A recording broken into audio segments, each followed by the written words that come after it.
Premier temple magnifique. Alors c'est très belle pierre et derrière les restes de piliers qui devaient soutenir des toits éphémères parce que végétaux.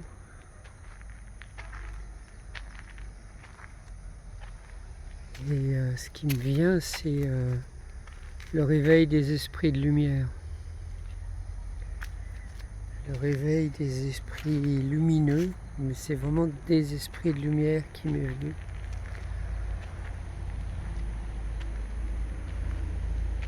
Avec ce bel ensemble et ce stupa.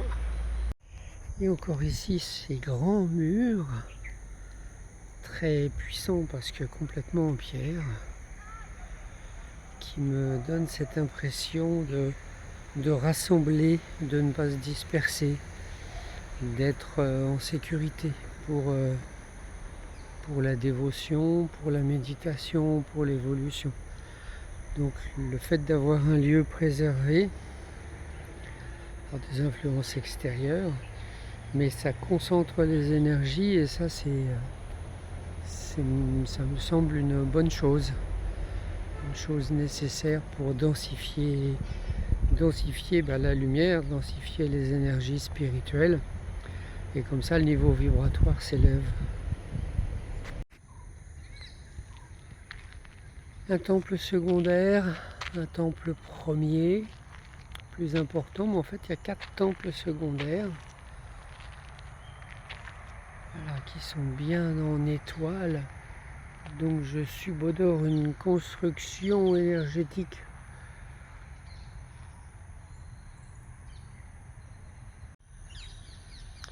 Je trouve très beau, bien dense.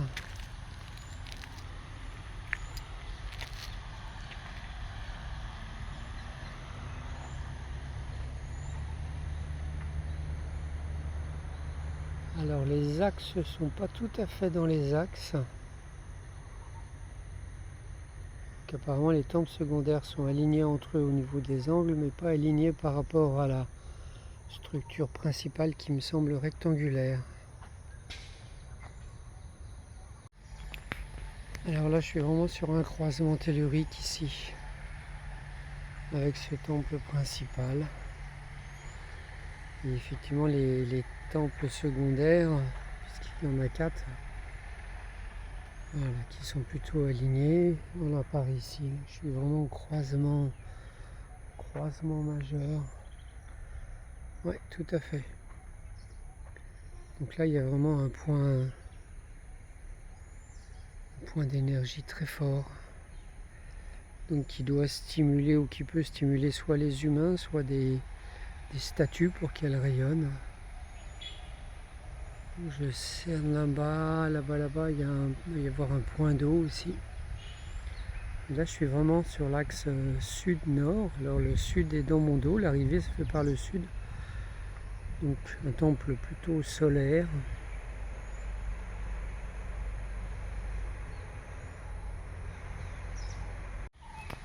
Ce grand bassin, il est magnifique. Vraiment bien conservé. Dans l'alignement du stupa, donc il doit y avoir le côté masculin, le côté féminin. Et de l'autre côté, je ne sais pas ce qui faisait le point d'ancrage côté ouest, mais en tous les cas, ça me paraît judicieux. Et alors j'aime beaucoup ce déversoir en pierre avec les eaux qui devaient être canalisées pour remplir le bassin. C'est très beau. C'est vraiment d'une sérénité et d'une méditation magnifique. Oui, j'aime beaucoup. Le lieu de culte juste à côté, avec ce stupa tronqué, et derrière la très belle montagne, me semble différemment intéressant. J'allais dire moins intéressant, voilà la belle montagne. Moins intéressant, mais le fait que les gens marchent autour, ils se sont déplacés de loin, et le fait ça amène à faire circuler l'énergie du stupa. Par contre là il n'y a pas la lumière blanche qu'il y avait à Anuradhapura. Mais voilà, c'est intéressant de noter qu'il se passe quand même quelque chose. L'arbre à vœux est remarquable parce que c'est des tissus dans lesquels sont cachées des pièces. Voilà. C'est une offrande et une offrande qui ne disparaîtra pas. Un stupa qui semble préparatoire par rapport au site que j'ai vu qui est beaucoup plus énergétique. Et là ils font des offrandes et puis ils font des offrandes.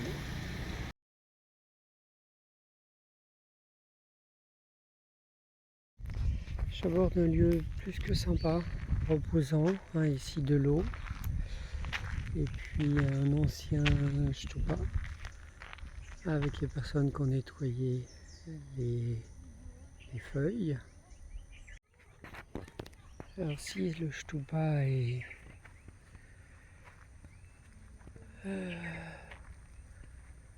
bien attaqué par la... Ah, là on a un singe, je ne sais pas si vous verrez l'oiseau bleu. Il est là l'oiseau bleu.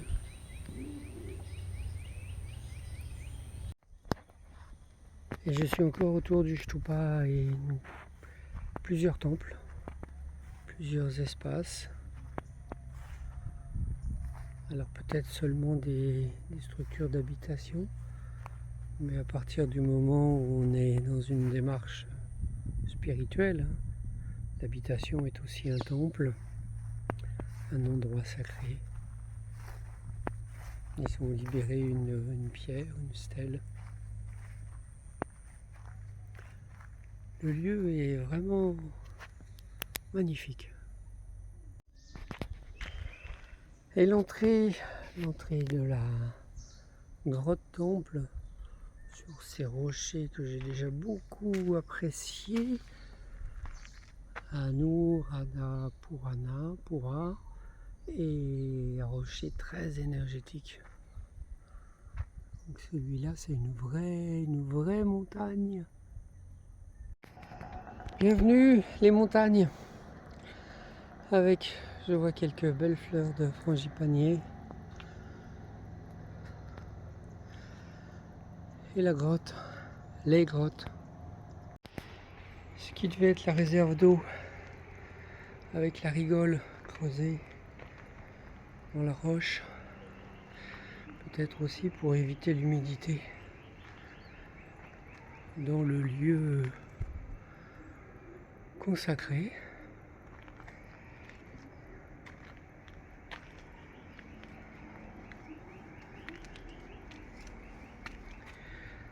Ah, mais il y a encore une surprise derrière. Donc un espace qui devait être fermé, vu le nombre de pierres qui sont posées, qui devait être fermé, mais pas complètement, puisqu'on a encore ici une rigole pour capter l'eau, et là il y a des marches. L'énergie de la roche est bien présente, bien dense. Ensuite que ce lieu soit un peu abandonné comme ça, avec des choses qui traînent, c'est pas franchement formidable. Et là je vois des essais ici, voilà, des essais pour fendre la roche, pour la tailler.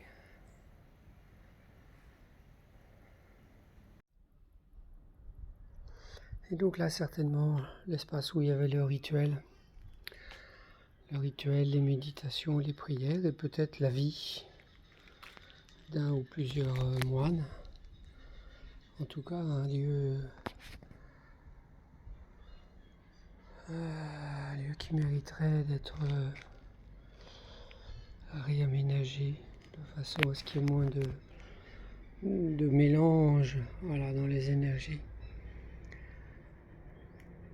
Mais un lieu intéressant avec ces belles roches. Un lieu qui pourrait être aussi vibrant que ce que j'ai visité, notamment là, la Stargate, mais les autres lieux avant, tout au long de la structure énergétique, en fait, le mouvement d'énergie de ces belles roches. Et donc là, l'idée dans ma méditation, c'est d'envoyer une information émotionnelle et mentale pour que les esprits du lieu interfèrent et proposent aux décideurs, voilà, de mieux prendre soin de ce lieu, de mieux l'aménager. Voilà, donc la méditation, elle est là. Je salue, j'honore le lieu et j'envoie cette énergie dans les pierres, dans ce qui a été bâti, dans ce qui est préservé, dans ces montagnes. Et oui, une réserve archéologique, parce que sur le chemin, j'ai remarqué plusieurs espaces qui devaient être des habitations ou des temples. Et quelque chose de vraiment très très harmonieux, très chouette. Bon, là je suis sur le parking avec les dépôts d'ordures. Et puis là j'ai un petit voisin qui a compris que j'avais rien à manger. Donc il me regarde pas. Il m'ignore. Ah oui, tu vois qu'il m'ignore.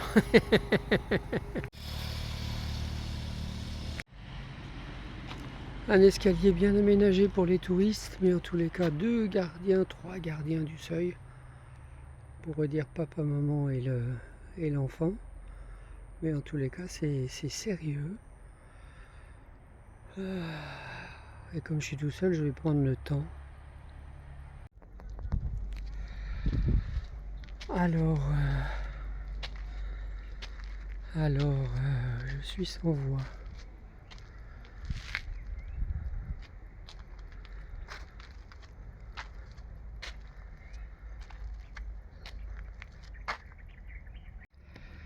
Le Stupa sur le rocher diffuse ses énergies très tranquillement.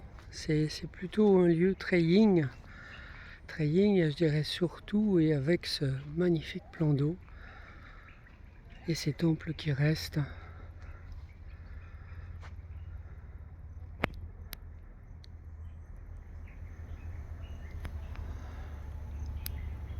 Les marches pour les ablutions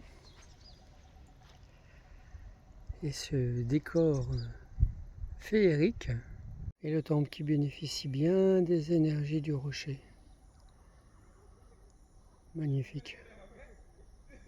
Énergétiquement, c'est très beau et ça reste doux, mais puissant.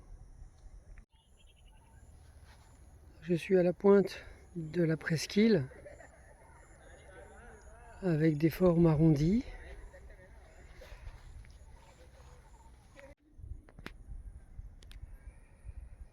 Et donc ici un petit 360. Voilà, je suis au milieu du temple qui lui est carré dans une forme arrondie au milieu de l'eau.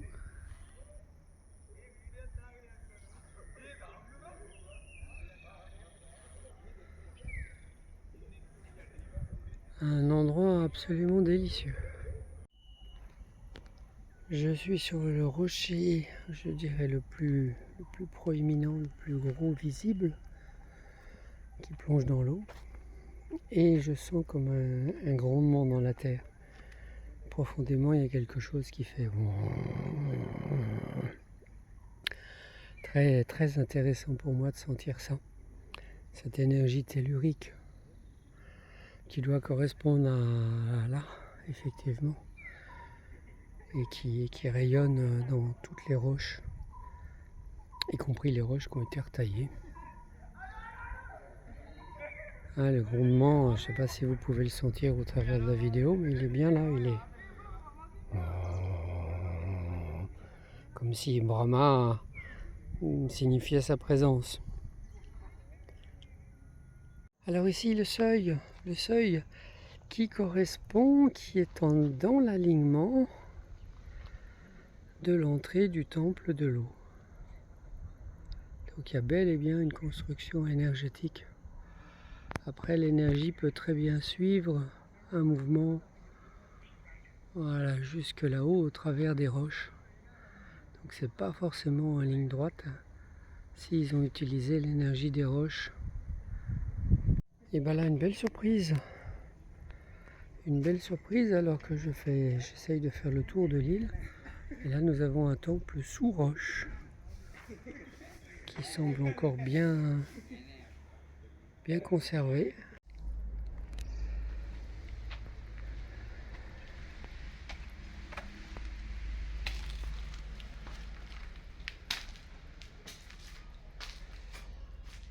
J'ai remarqué souvent à l'entrée à gauche, il y a un endroit particulier, suffisamment grand pour s'allonger.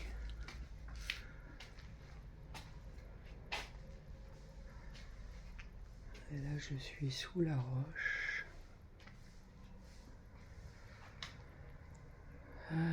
J'ai encore les chakras 7, 8, 9, 10 qui sont actifs, peut-être réactivés par le lieu.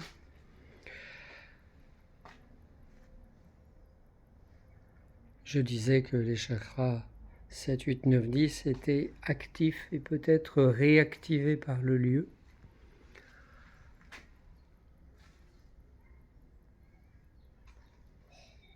Un bel espace là.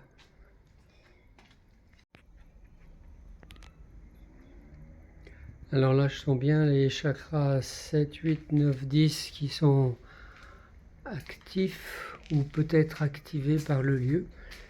Alors, lieu qui vraiment fait plonger dans la profondeur de l'être. Donc en même temps, un travail beaucoup sur les racines, le hara, le racinement, un travail sur le sacrum. Donc un lieu bien complémentaire par rapport au temple qui est au milieu de l'eau. Et un travail très profond, un peu plus yang, mais toujours aussi doux. Original cette pointe rocheuse, à la fois douce et yang. Et bien voilà le temple sur le rocher.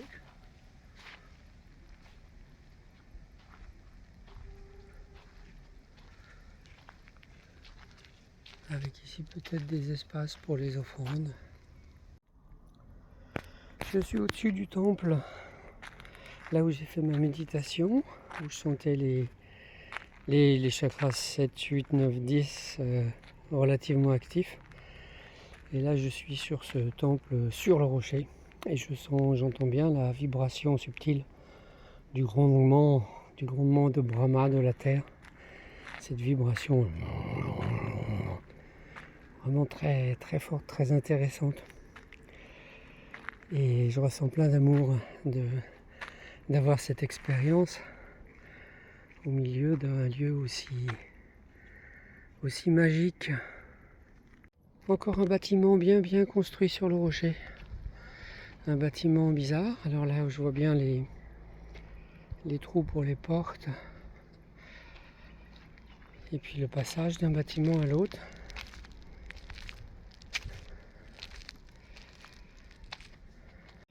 Le mystère est percé. En fait, il n'y a pas de salle à l'intérieur. Par contre, il y a bien deux bâtiments différents qui sont séparés, qui sont vraiment construits sur le rocher. Et des pierres bien ajustées ici. Donc un travail super soigné.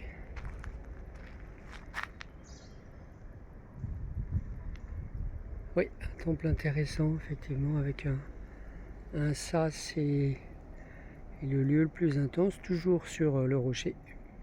Continuons le chemin sur ce gros rocher, un escalier qui monte et qui finit par une plateforme avec les espaces pour une porte.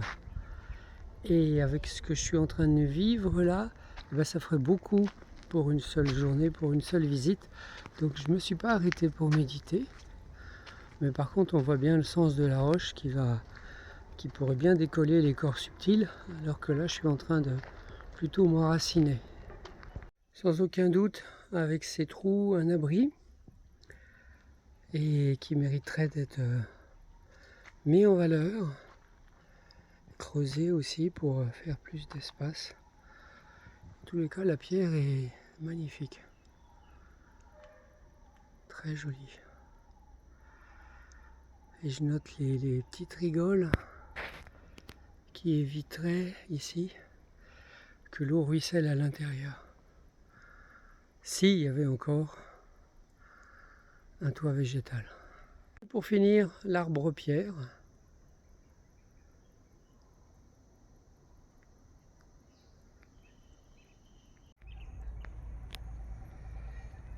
Ah, quelle incroyable beauté.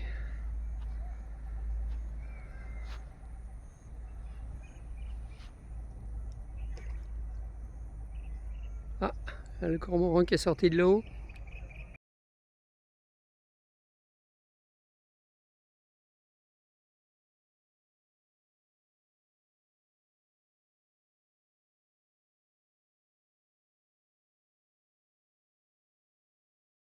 Alors ici les reliques. Les reliques qui sont cachées dans les stupas. Alors le stupa à l'état d'origine quand ils l'ont trouvé et après la rénovation. Donc la récupération d'eau avec les tuyaux en poterie. Alors les pieds du Bouddha, tout ça c'est des choses qui sont in situ.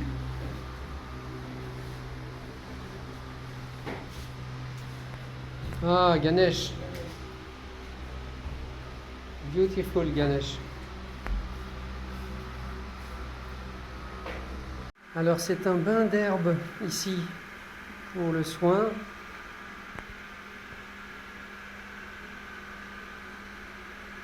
Alors ici un autre beaucoup plus grand. Et donc un gros pilon. Et ici peut-être quelque chose où on faisait rouler les graines et on les récupérait avec ici.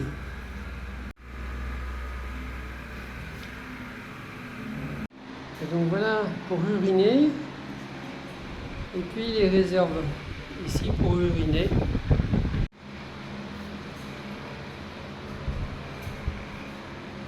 Je suis arrivé dans le site supérieur avec les grands stupas blancs qui ont été complètement réaménagés. Mais en tous les cas, il y a déjà des énergies intéressantes ici. Avec une belle densité. Très différente de ce que j'ai vu juste avant, mais j'aime aussi. Stupas anciens qui ne sont pas reconstruits, mais qui sont dans des énergies très dans la présence, en fait, des enseignements sacrés.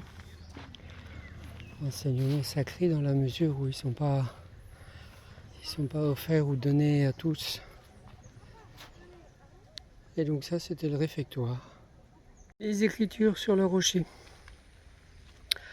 Alors, je peux voir les émanations subtiles de ces écritures. Émanations subtiles favorisées par la puissance du rocher.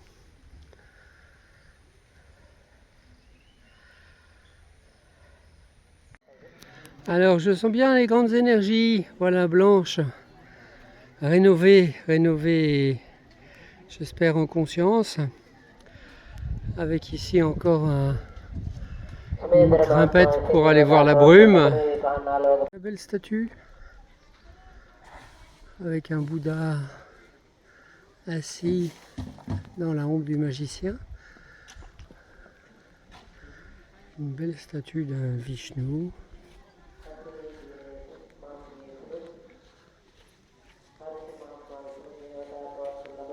Possible une jolie photo.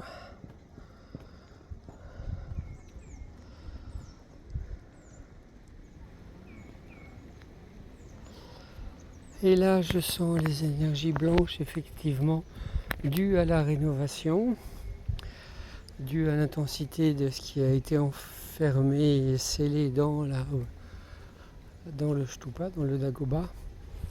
Et en même temps d'une nature différente de celle que j'ai rencontrée à Radhapura, Purna, voilà, la grande ville juste à côté. Et c'est pas la même densité de lumière, certainement parce que il y a plusieurs lieux à la suite à Vardhanapura. Ah, puis ils en ont fait un deuxième. Alors avec les gens qui circulent et qui ne méditent pas, j'ai vraiment une impression de consommation spirituelle. Je consomme du spirituel, je fais mes offrandes que j'achète en bas du temple. Des très beaux granites.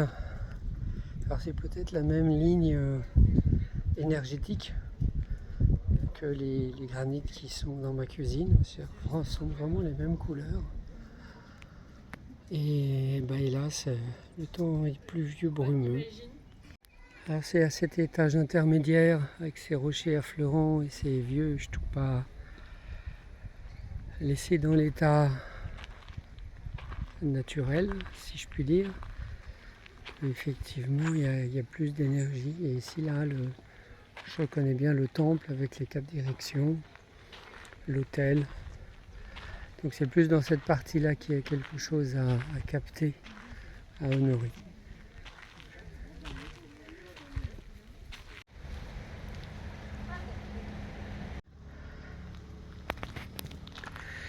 Et donc ce stupa originel qui n'a pas été remodelé, remanié, moins spectaculaire, mais avec de bien meilleures énergies. Alors des énergies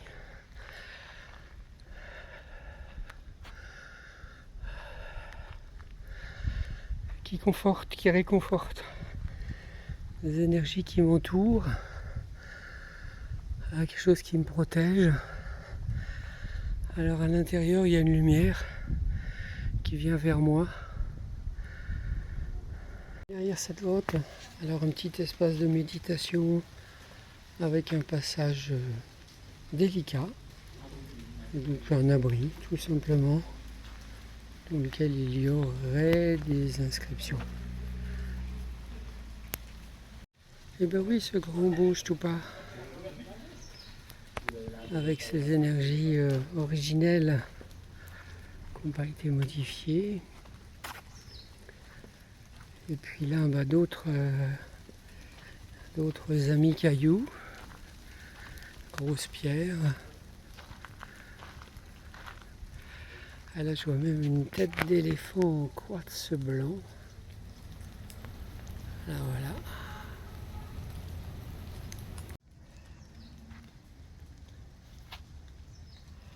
Quel beau rocher. Quelle belle pierre.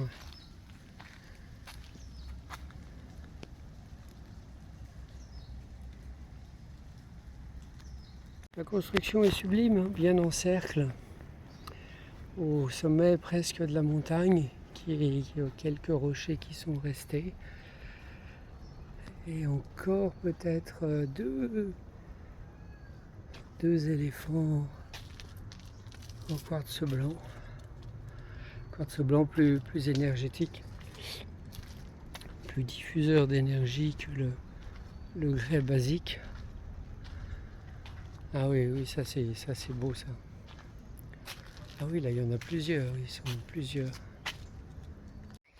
Sans prévenir, sur la route, d'un seul coup, Meditation Hall, avec des murs épais, puissants, et 2 bâtiments différents, qui, si je me souviens de l'expérience de ce matin, 2 bâtiments différents, il n'y a pas d'accès intérieur, donc tout se passe au-dessus. Avec ici certainement l'endroit principal, dont il ne reste que 2-3 poteaux pour porter un toit végétal.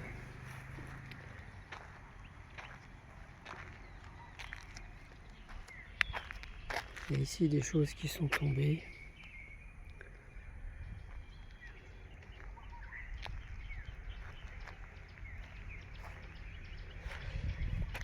Un lieu puissant mais qui ne bouge pas.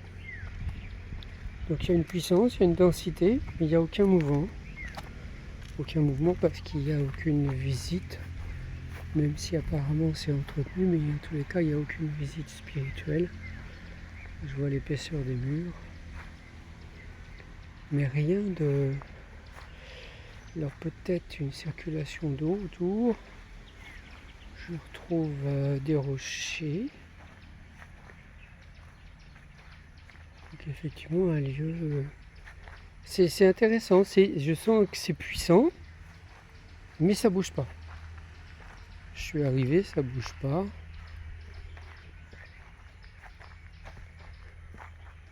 Des roches qui sortent du mur.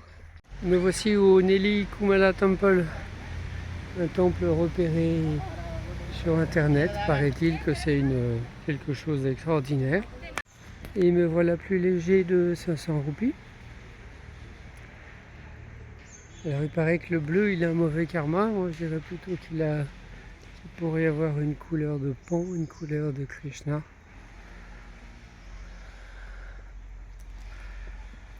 Alors ils se ressemblent apparemment tous. Ils n'ont pas tout à fait. Si, il y a deux modèles. Alors on dirait bien le temple dans la forêt, avec cette longue procession de statues immobiles. Et puis j'entrevois un grand porche, tout en béton. Du kitsch. Alors je trouve affligeant. Voilà, c'est...